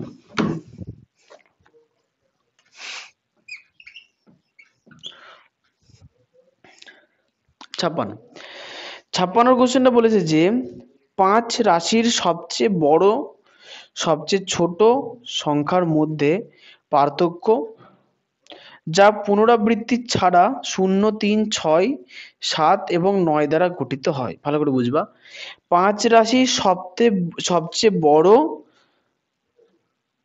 সবচেয়ে ছোট সংখ্যার মধ্যে পার্থক্য। আচ্ছা, এখানে 5 রাশির মানে বুঝতে হবে। দেখো 5 রাশির মানে 5 অঙ্কের, বেশি মাথা খাটানোর কোনো প্রয়োজন নেই। কোশ্চেন টোটালি বললে তুমি বুঝতেই পারছো যে সবচেয়ে বড় সবচেয়ে ছোটোর মধ্যে অন্তর। আগেও আমরা করেছি কি, যে সংখ্যাগুলো দিয়েছে 0, 3, 6, 7, 9, এদের দ্বারা সবচেয়ে বড় সংখ্যা গঠন করতে হবে, সবচেয়ে ছোট সংখ্যা গঠন করতে হবে, এবার অন্তর বলেছে মানে কি বিয়োগ করতে হবে। ওকে, তাহলে আমরা কি করব, সর্বপ্রথমে 5 রাশির মানে বুঝবো। কি বললাম, 5 রাশির মানে 5 অঙ্কের। 5 রাশির মানে 5 অঙ্কের। ক্লিয়ার? তাহলে 5 অঙ্কের সবচেয়ে বড় সংখ্যা বার করি, কারণ অন্তর বলেছে, পার্থক্য বলেছে, তাহলে সবচেয়ে বড় সংখ্যা। তাহলে 5 অঙ্ক সবচেয়ে বড় সংখ্যা বলেছে কি, যার মধ্যে কোনো সংখ্যা পুনরাবৃত্তি হবে না, মানে কি একই সংখ্যা দুইবার আসবে না। তাহলে এখানে দেখো সংখ্যা আছে 0, 3, 6, 7, 9, তাহলে সবচেয়ে বড় সংখ্যা মানে কি বড় থেকে ছোট সাজাবো। তাহলে 9, 7, 6, 3, 0, তাহলে এটা হচ্ছে বড় সংখ্যা, এবং লিখবো কি ছোট সংখ্যা। তাহলে ছোট সংখ্যা নেওয়ার লেখার পদ্ধতি কি, পদ্ধতি ছোট থেকে বড়, কিন্তু প্রবলেমটা হচ্ছে এখানে সব থেকে ছোট শূন্য আছে। শূন্যকে যদি আমি ফার্স্টে রেখে দিই, তাহলে প্রবলেম হচ্ছে সেই সংখ্যাটা 5 অঙ্কের হবে না, 4 অঙ্কের হবে। কারণ কি, বাঁ দিকে শূন্যর কোনো ভ্যালু নেই, তাই না? তাহলে ওই জন্য শূন্যর থেকে বড়টাকে আগে লিখবো, তারপরে শূন্য লিখবো, তাহলে শূন্যর ভ্যালু থেকে গেল। তারপরে আমরা কি 6, 7, 9, 6, 7, 9 পার্থক্য বলেছে, তাহলে বিয়োগ করব। 10 থেকে 9 গেলে 1, 12 থেকে 7 গেলে 5, 5 থেকে 6 যায় না, তাহলে 15 থেকে 6 গেলে 9, পড়ে থাকলো 6, বিয়োগ করলে এখানে 9 থেকে 3 গেলে 8, 8, 6, 9, 5, 1, 8, 6, 9, 5, 1। এটা হচ্ছে এই সংখ্যাগুলি দ্বারা গঠিত বড় সংখ্যা এবং ছোট সংখ্যার পার্থক্য, মানে বিয়োগফল। তাহলে অ্যান্সার হলো ভুল হয়েছে আমার একটা, না ভুল হয়নি মনে হচ্ছে, হ্যাঁ ভুলই হয়েছে, ভুল হয়েছে, ঠিক ভুল হয়েছে। 5 রাশির সবচেয়ে বড় সংখ্যা, তাহলে 5-এর সবচেয়ে বড় হচ্ছে 9, 7, 6, 3, 0, সবচেয়ে ছোট 3, 0, 6, 7, 9, ঠিকই তো আছে। 10 থেকে 9 গেলে 1, ও হ্যাঁ ঠিকই তো আছে। 12 থেকে 7 গেলে 5, 15 থেকে 6 গেলে 9, তাহলে ওখানে থাকলো 6, 9 থেকে 3 গেলে 8, 8, 6, 9, 5, 1। কি আবার উত্তরটা মিলছে কেন, এখানে 6, 6, 9, 5, 1 আছে। ও আচ্ছা, আমি তো ভুল করেছি। ব্যাপারটা হচ্ছে 9 থেকে 3 বাদ দিলে তো 6ই হয়, তাই না? 9 থেকে 3 বাদ দিলে তো 6 হয়, আমি 8 লিখে ফেলেছিলাম ভুল করে। ঠিক আছে, আচ্ছা এটাই হচ্ছে অ্যান্সার। অ্যান্সার হচ্ছে বি। অ্যান্সার হচ্ছে বি। ঠিক আছে, 56 নম্বর অ্যান্সার হলো বি। ওকে,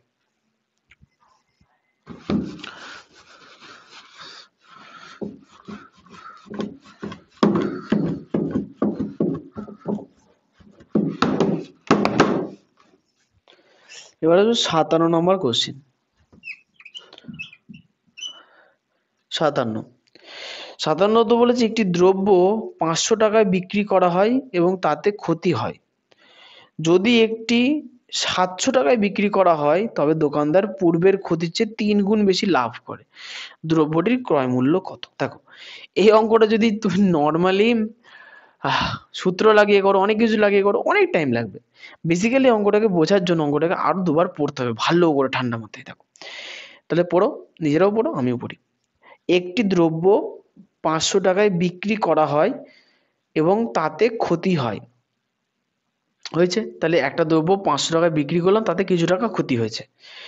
বলেছে কি যদি একটি 700 টাকায় বিক্রি করা হয়, একটি নেট হতে এটি, ঠিক আছে, কোশ্চেনে এটা একটু ভুল আছে, এটা একটি না হবে এটি, ঠিক করে নাও। যদি এটি 700 টাকায় বিক্রি করা হয় তবে দোকানদার পূর্বের ক্ষতির চেয়ে 3 গুণ বেশি লাভ করে।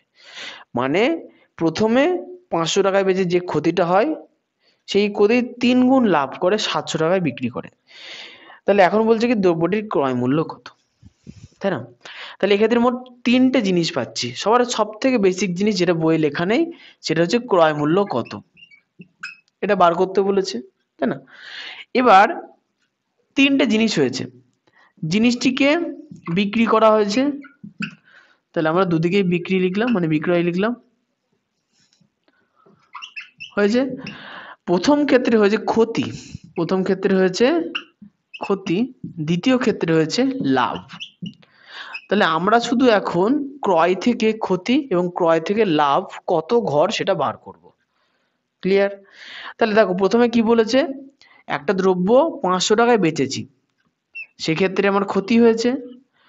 সেই দ্রব্য যদি 700 টাকায় বেচতাম তাহলে আমার এই যা ক্ষতি হয়েছিল তার থেকে 3 গুণ বেশি লাভ হতো। তাহলে আমাকে বোঝো, তাহলে মনে করো ক্রয় থেকে, ক্রয় মূল্য কিছু ছিল, ক্রয় মূল্য থেকে প্রথমবার যে বিক্রয় মূল্য ছিল সেটাতে যদি বিক্রি করা হয় তাহলে ক্ষতি হলো ক টাকা, মনে করো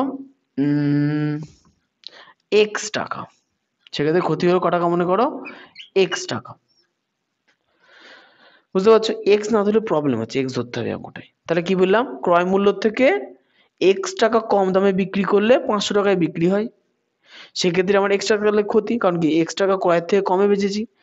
এখন তাহলে প্রথম ক্ষেত্রে ক্ষতি হলো এক্স টাকা। এখন কি বলেছে, দ্বিতীয় ক্ষেত্রে যদি 700 টাকায় বেচতাম তাহলে আমার এই যে ক্ষতি হলো তার থেকে 3 গুণ বেশি লাভ হতো।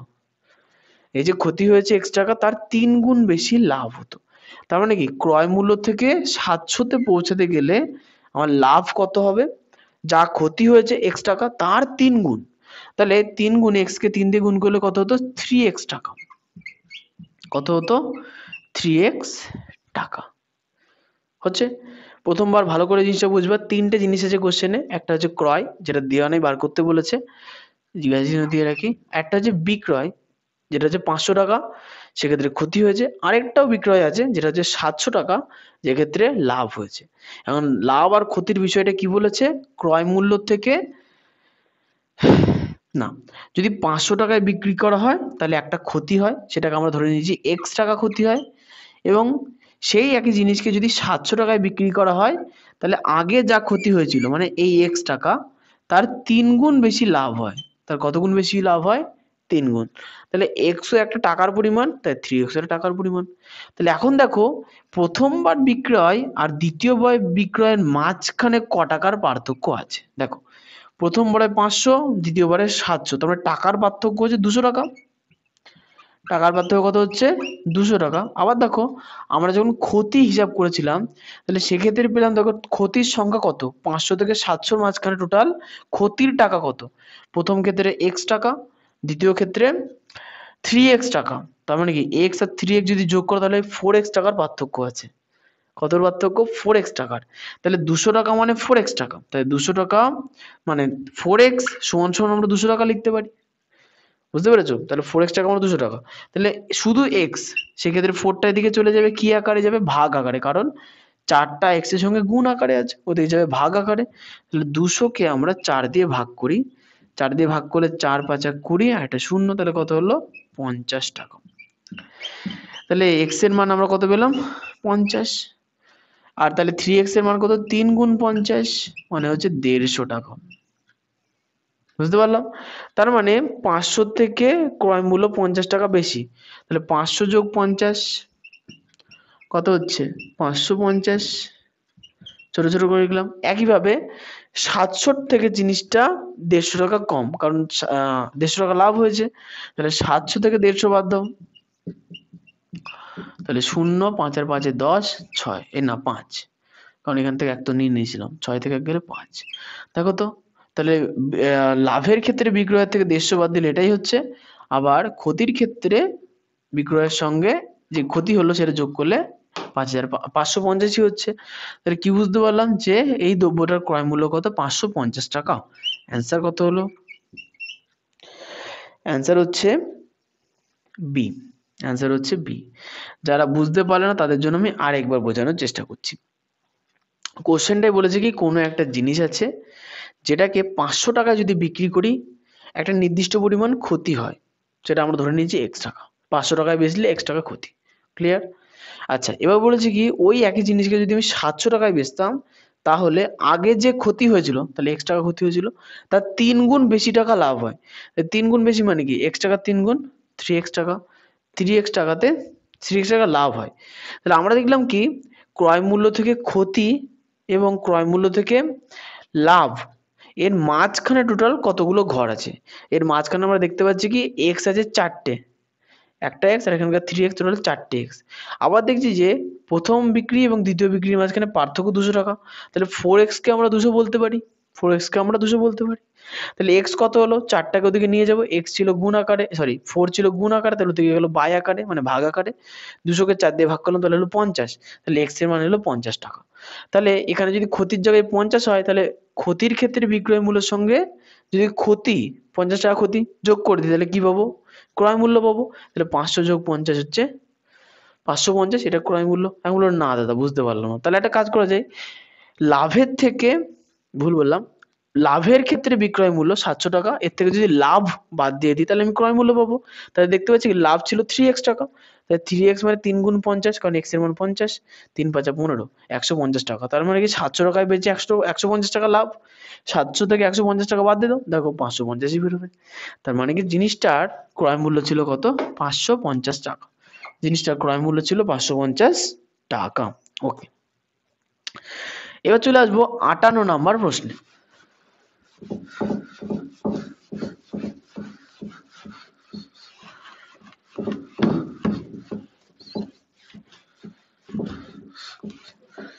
এবার চলে আসবো 58 নাম্বার প্রশ্নে। তাহলে 58 নাম্বার প্রশ্নটা ভালো করে পড়তে হবে, তাই না?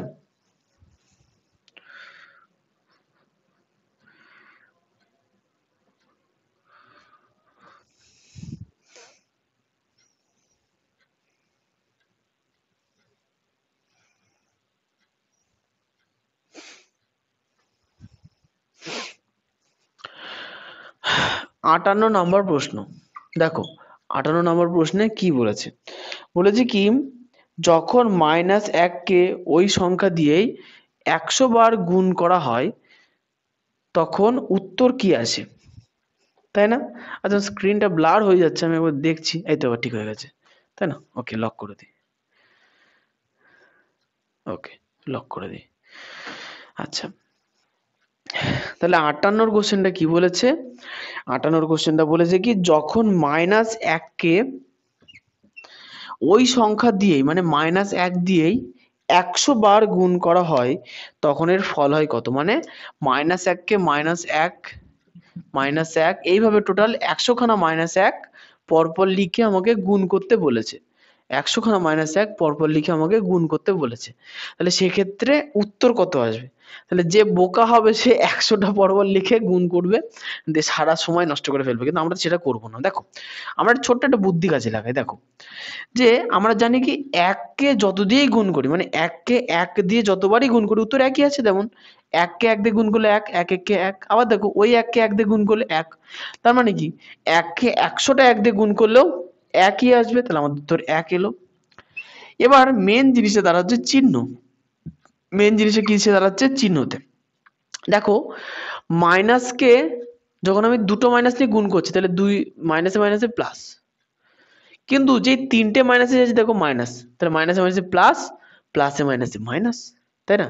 তার মানে কি জোড় সংখ্যক মাইনাসকে যদি আমি গুণ করি তাহলে উত্তর প্লাস আসে, কিন্তু বিজোড় সংখ্যক মাইনাস যদি আমি গুণ করি তাহলে উত্তর আসে কিসে? মাইনাসে। তাহলে এক্ষেত্রে আমাকে কতগুলো -1কে গুণ করতে বলা হয়েছিল? দেখো এক্ষেত্রে আমাকে 100 খানা -1কে গুণ করতে বলা হয়েছে। আর 100টা -1 মানে হচ্ছে 100। জোড় না বিজোড়? জোড় সংখ্যার চিহ্ন কি? এককের ঘরে শূন্য থাকে। 100 100-এর এককের ঘরে শূন্য আছে না, তাই তো? তাহলে 100 হচ্ছে জোড় সংখ্যা, তার মানে কি মাইনাসকে জোড় সংখ্যক বার গুণ করা হবে, আর মাইনাসকে জোড় সংখ্যক বার গুণ করলে সেটা প্লাস হয়ে যায়। তার মানে কি 100 খানা -1কে পরপর সাজিয়ে গুণ করলে আমাদের উত্তর বেরোবে +1। অ্যান্সার কত হলো? অ্যান্সার হলো এ। ভালো করে বুঝবা জিনিসটা। কি বললাম? জোড় সংখ্যক মাইনাসকে যদি আমি গুণ করি তাহলে উত্তর প্লাসে আসে, এবং 1কে 1 দিয়ে যতগুলো 1 দিয়ে গুণ করি উত্তর একই হয়। তাহলে যেহেতু আমাকে 100 বার -1কে নিয়ে গুণ করতে বলেছে, তাহলে 100 বার হয় জোড় সংখ্যা। তাহলে জোড় সংখ্যক মাইনাস গুণ করলে আসবে প্লাস, আর 1কে 1 দিয়ে যতবারই গুণ করে আসবে 1। তাহলে উত্তর হলো +1। অ্যান্সার হলো এ। আচ্ছা, অ্যান্সার এতে দেখো শুধু 1 লেখা আছে, সামনে কোনো চিহ্ন দেওয়া নেই। বুঝে নেবা কি, যখন কোনো সংখ্যার সামনে চিহ্ন দেওয়া থাকে না, মানে বাঁ দিকে চিহ্ন দেওয়া থাকে না, তখন সেখানে প্লাসই থাকে। ওকে, ঠিক আছে।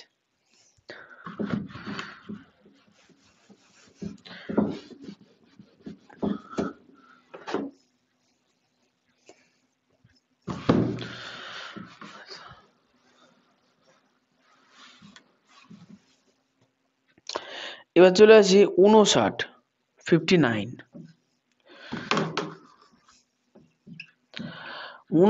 নাম্বার প্রশ্নে। দেখো 59 নাম্বার প্রশ্নে বলেছে কি 2.75 বিয়োগ 2.75 বিয়োগ 1.25 যোগ 1.25 যোগ 4.75 বিয়োগ 4.75 বিয়োগ 3.80 3.80 3.80 হয়ে গেছে। তাহলে দেখতে পাচ্ছি কি এই যে লাইনটা আছে সেখানে অনেকগুলো সংখ্যা দিয়েছে, দশমিক সংখ্যা, যেগুলোর মধ্যে কিছু যোগ আকারে আছে, কিছু বিয়োগ আকারে আছে। তাহলে বদমাস নিয়ম অনুযায়ী এই লাইন থেকে আমাদের করতে হয় কি, যেগুলোর চিহ্ন চিহ্ন কোন দিকে থাকে, সংখ্যার বাঁ দিকে থাকে, যেগুলোর বাঁ দিকে প্লাস চিহ্ন আছে সেগুলোকে আমরা আগে বাঁ দিকে নিয়ে নেবো, ঠিক আছে? আর যেগুলোর সামনে মাইনাস চিহ্ন আছে সেগুলো আমরা ডান দিকে নেবো। তাহলে 2.75 এর সামনে কিছু নেই মানে প্লাস আছে, আর 4.75 এর সামনে প্লাস আছে, তাহলে এগুলোকে আগে বাঁ দিকে নিই। তাহলে 2.75 প্লাস 4.75 বিয়োগ এটা 1.25 বিয়োগ এটা 3.80। তাহলে আগে যোগের কাজটা সেরে ফেলি। হ্যাঁ, তাহলে যোগটা একটু সাইডে গিয়ে করি। 2.75, এবার দশমিকের তলায় দশমিক বসিয়ে পরেরটা 4.75, তাহলে দশমিকের বাঁদিকে 4, এখানে 75 যোগ করি। 5 আর 5 10-এর 0 হয় থাকলো 1, 7 আর 7 14 আর 1 15, 5 হয় থাকলো 1, 4 5 6 আর 1 7, তাহলে 7.50 হয়ে গেছে। এবার এই যোগফল থেকে আমাকে বাদ দিতে হবে -1.5, সেটা থেকে আবার বাদ দিতে হবে 3.80। তাহলে 1.25 আগে বাদ দিয়ে নিই। আমি বোধহয় একটু আগে বললাম 1.5, ভুল বলেছিলাম, এখানে আছে -1.25। তাহলে এইটার থেকে, এই যোগফলটা থেকে, মানে এইটা, তার থেকে 1.25 বাদ দিই। তাহলে বাদ দিই, 10 থেকে 5 গেলে হয় 5, 4 থেকে 2 গেলে হয় 2, আর 7 থেকে 1 গেলে হয় 6, তাহলে হলো 6.25। তো এইটুকুনি হয়ে গেল। তারপর দেখো আবার বলেছে কি -3.80, তাহলে এইটা থেকে আবার 3.80 বাদ দিতে হবে। তাহলে বাদ দিই, 5 থেকে 0 গেলে 5, 8 থেকে 2 থেকে 8 তো যায় না, তাহলে 12 থেকে 8 গেলে 4, তাহলে 1 চলে গেছিল ওখানে, তাহলে 5 থেকে 3 গেলে 2, ভুল লিখলাম, 3.45 না, 2.45, 2.45। একটু উত্তর মিলিয়ে নিই। আচ্ছা, উত্তরে দেখছি যে মিশ্র ভগ্নাংশে দিয়েছে, তাহলে এটাকে মিশ্রতে নিয়ে যাব। তাহলে মিশ্রতে নিয়ে যাওয়ার খুব সহজ পদ্ধতি কি, যেটা দশমিকের আগে আছে সেটা আগেই থাকবে, তাহলে আর যেটা দশমিকের পরে আছে সেটাকে আমরা ভগ্নাংশ আকারে লিখব। তাহলে 2 পূর্ণ হয়েছে। তাহলে ভগ্নাংশ আকারে 0.45 আছে, তাহলে নিয়মটা কি, দশমিক নেই মনে করে উপরের সংখ্যাটা বসিয়ে দাও, তাহলে উপরে 4 5 বসে গেল, আর নিচে দশমিকের জন্য 1, ডান দিকে যতগুলো ঘর, দুটো ঘর, তাহলে দুটো শূন্য। 5 দিয়ে কাটো, 5 নং 45, 5 দিয়ে 100 কাটো, 5 কুড়ি 100, তাহলে কত হলো 2 পূর্ণ 9/20। কত হলো 2 পূর্ণ 9/20, তাহলে অ্যান্সার এ। আশা করি যোগ বিয়োগ তো বুঝতে পেরেছই। আমরা একটু 2.45 থেকে মিশ্র ভগ্নাংশ আনাটা একবার বলে দিই।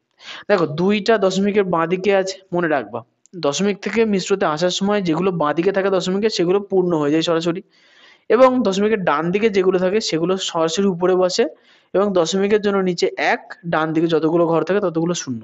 এবার কাটাকুটি করে কত পেলাম? 9/20। তাহলে 2 পূর্ণ 9/20। অ্যান্সার কত? অ্যান্সার হচ্ছে এ। ওকে, ঠিক আছে। এবার চলে আসি 2019 সালের শেষ প্রশ্ন, 60 নম্বর প্রশ্ন। কোশ্চেনটা ভালো করে পড়বো। দেখতে অনেক বড় লাগছে কিন্তু আদেও অত জটিল না, কোশ্চেনটা সহজই আছে, শুধু আমাদের বুঝতে একটু অসুবিধা হতে পারে যেহেতু বড়। তাহলে কোশ্চেনটাকে আমরা 2-3 বার খুব ভালো করে পড়ে নেব। মনে রাখবা, যে কোনো কোশ্চেন অঙ্ক হোক অথবা ভাষা হোক ভালো করে শেষ পর্যন্ত পড়বা, নাহলে কিন্তু লাস্টে এমন কিছু দেওয়া থাকবে নয়, হয়, এ ও তা, সেগুলো করতে কিন্তু ভুল হয়ে যাবে, তাই না? তো ওই জন্য 60-এর কোশ্চেনটা একটু ভালো করে পড়ি। 60-এর কোশ্চেনটা বলেছে কি, একটা আয়তকার জমির দৈর্ঘ্য হয় চওড়ার দ্বিগুণ। আচ্ছা, এখানে চওড়া মানে প্রস্থ, তাহলে জমির দৈর্ঘ্য চওড়া মানে প্রস্থ থেকে দ্বিগুণ। এবার বলছে একটি বর্গাকার সাঁতারের পুকুর যার দৈর্ঘ্য 8 সেমি। আচ্ছা, তাহলে একটা বর্গাকার সাঁতারের পুকুর আছে যার দৈর্ঘ্য 8 সেমি দিয়েছে। আচ্ছা, এখানে 8 সেমি না, এগুলো সব মিটার হতো। পুকুর কখনো সেন্টিমিটারে হয় না, এগুলো কিসে? মিটারে। সেন্টিমিটারটা কেটে দাও, মিটারে হয়েছে, শুধু মিটার হয়েছে। ওই জমির 1/8 অংশ দখল করে আছে, তাহলে জমিটির দৈর্ঘ্য হয় কত? বুঝতে পারলাম না, তাহলে আর একবার পড়বো। দেখো বলেছে কি, একটা আয়তকার জমির দৈর্ঘ্য হয় চওড়ার দ্বিগুণ, মানে জমিটার দৈর্ঘ্য প্রস্থের থেকে দ্বিগুণ হয়। প্রস্থ যদি 5 হয় তাহলে দৈর্ঘ্য হবে 10। ক্লিয়ার? এরকম 5 দুগুণে 10, ওই জন্য। তাহলে কি বলেছে? জমির দৈর্ঘ্য প্রস্থের থেকে দ্বিগুণ, আর একটা বর্গাকার সাঁতারের পুকুর আছে ওই জমির মধ্যেই যার দৈর্ঘ্য 8 মিটার। এবার বলছে কি, ওই জমির 1/8 অংশ দখল করে আছে, মানে ওই যে পুকুরটা আছে যার একটা ধারের দৈর্ঘ্য 8 মিটার, সেটাই ওই জমিটার মানে টোটাল আয়তকার জমির 1/8 অংশ দখল করে আছে, তাহলে জমিটির দৈর্ঘ্য কত হয়? অঙ্কটা এত ইজি না, সে আর কি বলার কথা নেই। দেখো, ধরে নি 60 নম্বরের প্রশ্ন, এটা হচ্ছে সেই আয়তকার জমি, এটা হচ্ছে সেই আয়তকার জমি। এই আয়তকার জমির তে একটা 8 সেমির, একটা 8 সেমি বাহু বিশিষ্ট একটা কি আছে? পুকুর। 8 সেমি বাহু বিশিষ্ট একটা পুকুর আছে, খুব ভালো কথা। তাহলে 8 সেমি বাহু বিশিষ্ট পুকুরের ক্ষেত্রফল কত? 8 8 64। আমরা জানি কি, বর্গক্ষেত্রের ক্ষেত্রফলের সূত্র বাহু স্কয়ার অথবা বাহু গুণ বাহু। তাহলে বাহু 8, তাহলে 8 কে দুবার গুণ করলে 8 8 64। তাহলে এই জমিটার ক্ষেত্রফল কত, মানে বর্গাকার পুকুরের ক্ষেত্রফল কত হলো? 64 বর্গ মিটার। আচ্ছা, সেন্টিমিটারে বেরোবে না, এটা কি হিসেবে বেরোবে? বর্গ মিটারে। তাহলে 64 বর্গ মিটার। আচ্ছা, আর কি বলেছে? এই যে পুকুরটা আছে টোটাল জমির 1/8 অংশ দখল করে আছে। এর মানে কি, যদি কোনো একটা জমি নিই, এটা যে টোটাল জমি ধরে নাও, এটাকে যদি সমান 8টা ভাগে আমি ভাগ করি, 4টে হলো, প্রত্যেকটা হাফ করে দিই, তাহলে এই যে 8টা হলো টোটাল, এই 8টা ভাগের মধ্যে একটা ভাগ দখল করে আছে এই জমিটা। তার মানে কি, 7টা ভাগ এখনো খালি আছে। এবার ভালো করে বুঝবা, টোটাল জমি হয় 1 অংশ, তার 8 ভাগের 1 ভাগ হচ্ছে এই 64 বর্গমিটার, মানে এই পুকুরের ক্ষেত্রফল। ক্লিয়ার?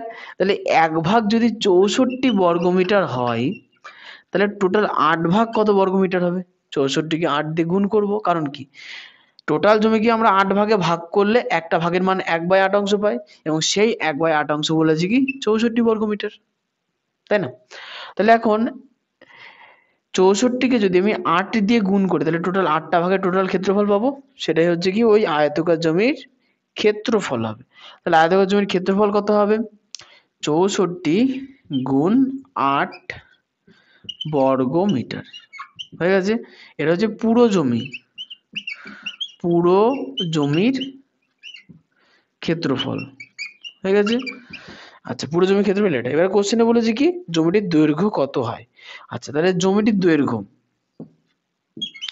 দৈর্ঘ্য সমান সমান ক্ষেত্রফল বাই প্রস্থ, এটা একটা নিয়ম আছে।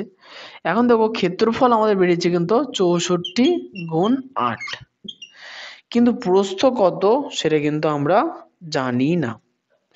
প্রস্থ কত সেটা কিন্তু আমরা জানি না। তাহলে সেক্ষেত্রে প্রস্থ কি করা যায়?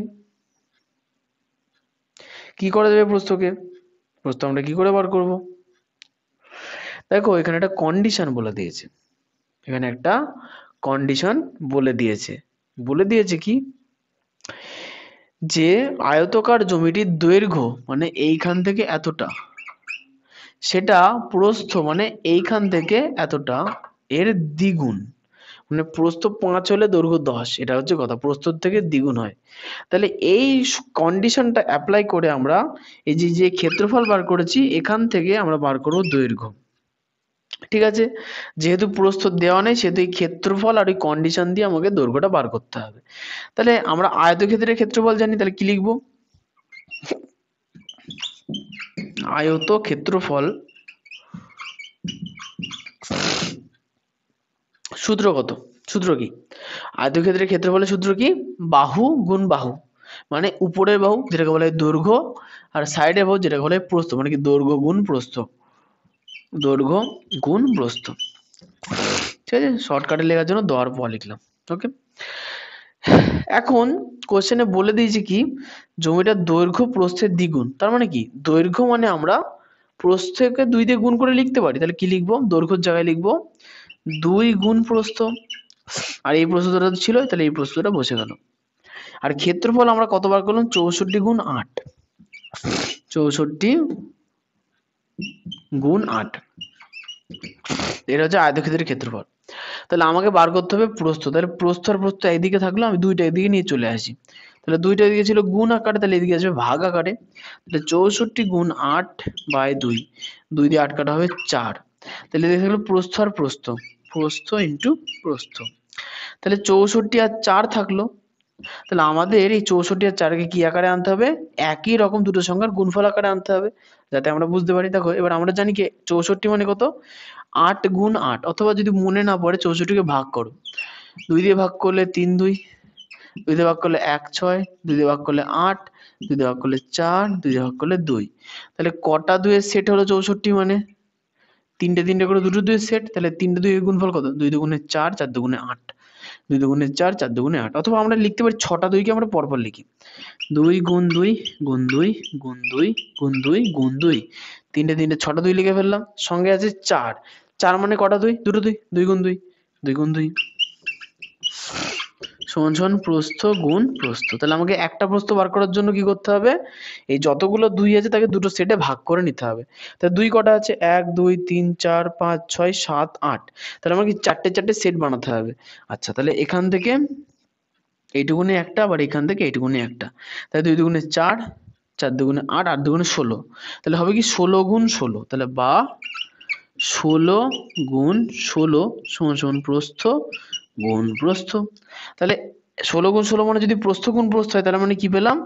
প্রস্থ সমান সমান হলো 16, প্রস্থ সমান সমান কত হলো? 16 মিটার। প্রস্থ সমান সমান হলো আমাদের 16 মিটার। এবার কোশ্চেনে কি চেয়েছে? দৈর্ঘ্য কত। তাহলে প্রস্থ যদি 16 হয় তাহলে দৈর্ঘ্য কত হবে? 16 দ্বিগুণ, কারণ তো বলেই দিয়েছে কি দৈর্ঘ্য প্রস্থের দ্বিগুণ হবে। তাহলে 16 দ্বিগুণ হবে 32, তাহলে দৈর্ঘ্য সমান সমান 16 গুণ 2 ইজ ইকুয়াল টু 32 মিটার। তাহলে আমাদের অ্যান্সার কত বেরোলো? অ্যান্সার বেরোলো হচ্ছে বি, অ্যান্সার বি। আচ্ছা, যারা বুঝতে পারলে না তাদের জন্য আমি আরেকবার বলছি, তার আগে কোশ্চেনটা একবার পড়ে নিই। কোশ্চেনটাই বলেছে কি একটা আয়তকার জমির দৈর্ঘ্য হয় চওড়ার দ্বিগুণ, আয়তকার জমির দৈর্ঘ্য হয় চওড়ার দ্বিগুণ। এবার বলেছে কি এই জমির ভেতরে একটা বর্গাকার ক্ষেত্র আছে, যেটা হচ্ছে একটা পুকুর, যার প্রতিটি বাহুর দৈর্ঘ্য 8 একক করে। আচ্ছা, এখানে 8 মিটার করে হবে, 8 মিটার করে। এখন ওই যে পুকুরটা আছে সেটা এই টোটাল যে জমি তার 1/8 অংশ, মানে 8টা ভাগের 1 ভাগ দখল করে আছে। তাহলে ওই আয়তকার জমি যেটা ছিল তার দৈর্ঘ্য কত? তাহলে আমরা কি করব? আমাদের হাতে যেটুকুনি আছে সেটা হচ্ছে কি সবার প্রথমে ওই পুকুরের ক্ষেত্রফল বার করব। তাহলে পুকুর যেহেতু বর্গাকার ছিল, তাহলে পুকুরের ক্ষেত্রফল সূত্র বাহু গুণ বাহু। এখন বলে দিয়েছে কি একটা বাহু 8, তাহলে ক্ষেত্রফল কত? 8 গুণ 8, বাহু গুণ বাহু, বাহু গুণ বাহু, 8 8 64, 64 বর্গমিটার। এবার এই 64 বর্গমিটার হচ্ছে টোটাল এই আয়তক্ষেত্রের 1/8 অংশ, মানে 8 ভাগের 1 ভাগ। তাহলে 8 ভাগের 1 ভাগ যদি 64 বর্গমিটার হয়, তাহলে 8 ভাগের 8 ভাগ মানে টোটালটা কত হবে? 64কে 8 দিয়ে গুণ করব। ক্যালকুলেশনের দরকার নেই, আমরা লাস্টে গিয়ে কাটাকুটির সময় কাজ করে নেব।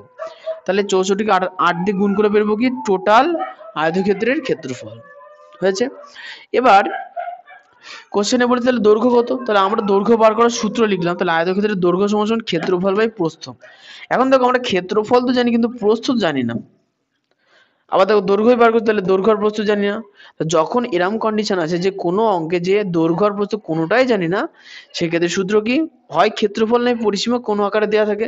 দেখো এই অঙ্কটার ক্ষেত্রে আমরা ক্ষেত্রফলটা দেওয়া আছে 64 × 8, ক্ষেত্রফলটা দেওয়া আছে, তাই ক্ষেত্রফলের সূত্র লিখেছি আয়তক্ষেত্রফল, আয়তক্ষেত্রের ক্ষেত্রফল সমান সমান কি দৈর্ঘ্য গুণ প্রস্থ হয়েছে। তাহলে এখন আমরা একটা শর্তটা অ্যাপ্লাই করব। কেমন শর্ত, কোশ্চেনে বলেই দিয়েছে যে দৈর্ঘ্য প্রস্থের দ্বিগুণ, দৈর্ঘ্য প্রস্থের দ্বিগুণ। তাহলে দৈর্ঘ্যকে আমরা প্রস্থের আকারে লিখেছি 2 গুণ প্রস্থ আকারে, দ্বিগুণ মানে 2 দ্বিগুণ, আর আগের প্রস্থ তো ছিলই, হয়ে গেল সূত্রের প্রস্থ। তাহলে এখন আর আয়তক্ষেত্রের ক্ষেত্রফল যেটা ছিল সেটা লিখলাম। এখন আমার দরকার হচ্ছে প্রস্থ, তাহলে প্রস্থকে এদিকে রেখে বাদ বাকিগুলো এদিকে নিয়ে চলে আসছি। 2 ছিল এদিকে গুণ আকারে, তাহলে এদিকে এলো ভাগ আকারে, তাহলে 64 × 8/2 সমান সমান কত, প্রস্থ গুণ প্রস্থ। তাহলে এখন আমাকে 64 × 8/2 কে যদি কাটাকাটি করে, তাহলে 2 দিয়ে 4, 4 2 8, 64 × 4 কে একই সংখ্যার মানে দুটি একই সংখ্যার গুণফল আকারে প্রকাশ করতে হবে। সেক্ষেত্রে আমরা 64 কে ভাগ করলাম, সিঁড়ি ভাঙা পদ্ধতিতে কি পেলাম, 2 দিয়ে ভাঙলে 32, 2 দিয়ে ভাঙলে 16, 2 দিয়ে ভাঙলে 8, 2 দিয়ে ভাঙলে 4, 2 দিয়ে ভাঙলে 2, তাহলে টোটাল 64 মানে পেলাম কি 6টা 2, তাহলে 6টা 2 লিখলাম। এরপরে দেখো 4 আছে, তাহলে 4 কেও আমাকে একইভাবে লিখতে হবে, 4 দিয়ে করলে 2 দুগুণে 4, 4 দিয়ে করলে লাস্টে 2 দুগুণে 4। ব্যাপারটা যে প্রথম যে 6টা আছে সেটা কিন্তু 1 2 3 4 5 6 এই পর্যন্ত, আর লাস্টের 4 এর জন্য আছে লাস্টের দুটো সমান সমান প্রস্থ গুণ প্রস্থ। আমরা দেখতে পাচ্ছি কি 64 কে 4 দিয়ে গুণ করা মানে হচ্ছে টোটাল 8টা 2 এর গুণফল, টোটাল 8টা 2 এর গুণফল। আমার সেট দরকার কটা, প্রস্থ গুণ প্রস্থ মানে দুটো, তাহলে প্রথম 4টের সেট একটা, লাস্টের 4টের সেট একটা, তাহলে 2 দুগুণে 4, 4 দুগুণে 8, 8 দুগুণে 16, তাহলে এক একটা সেটে থাকে 16টা করে, মানে 16 করে, তাহলে 16 গুণ 16, এটা 16 গুণ এটা 16 সমান সমান কি প্রস্থ গুণ প্রস্থ। তাহলে দুটো প্রস্থের গুণফল যদি 16, দুটো 16 এর গুণফল হয়, তার মানে কি প্রস্থ মানে 16, তাহলে প্রস্থ ইকুয়াল টু 16 মিটার। কোশ্চেনে বলেছে কি দৈর্ঘ্য প্রস্থের দ্বিগুণ, তার মানে কি দৈর্ঘ্য 16 মিটারের দ্বিগুণ হবে, তাহলে অ্যান্সার হবে 16 দুগুণে 32। ঠিক আছে, অ্যান্সার বি, অ্যান্সার বি। তাহলে এইভাবে আমাদের 2019-এর 20খানা প্রশ্নর মধ্যে যেগুলো পরীক্ষায় আসার মতো সেগুলো সলভ করা হলো। যারা ভিডিওটা দেখলে খুব ভালো কথা, অবশ্যই দেখো এবং ভালো করে বোঝো বিষয়গুলোকে, বুঝতে না পারলে আমাকে কল পর্যন্ত করো। কিন্তু প্রসেসগুলো আবারও বলছি, প্রসেসগুলো মনে রাখো, কারণ অঙ্কের কিন্তু প্রসেস চেঞ্জ হবে না, অঙ্ক সংখ্যা চেঞ্জ হবে, রামের জায়গায় শ্যাম হবে, গরুর জায়গায় ছাগল হবে, কিন্তু সংখ্যা চেঞ্জ হবে কিন্তু প্রসেস চেঞ্জ হবে না। এই জন্য তোমরা অবশ্যই অঙ্কগুলো দেখো, পড়ো, বোঝো, সঙ্গে প্রসেসগুলো কিন্তু ভালো করে মাথার মধ্যে মনে রাখার চেষ্টা করো, এবং আগেও যতগুলো পরীক্ষা নিয়েছে তার মধ্যে থেকে এই জাতীয় কোশ্চেন যেগুলো একটু বড় বড়, যেগুলো মাথায় ঢুকতে কষ্ট হয়, সেই জাতীয় কোশ্চেন সলভ করার চেষ্টা করো। তাহলে দেখবে যে তুমি অনেক কঠিন কঠিন অঙ্ক সলভ করতে পারছো। তাহলে বুঝতে পারলাম। তাহলে 2019 সালের ভিডিও এই পর্যন্ত, দেখা হচ্ছে 2020 সালের ভিডিওতে। ওকে, ধন্যবাদ।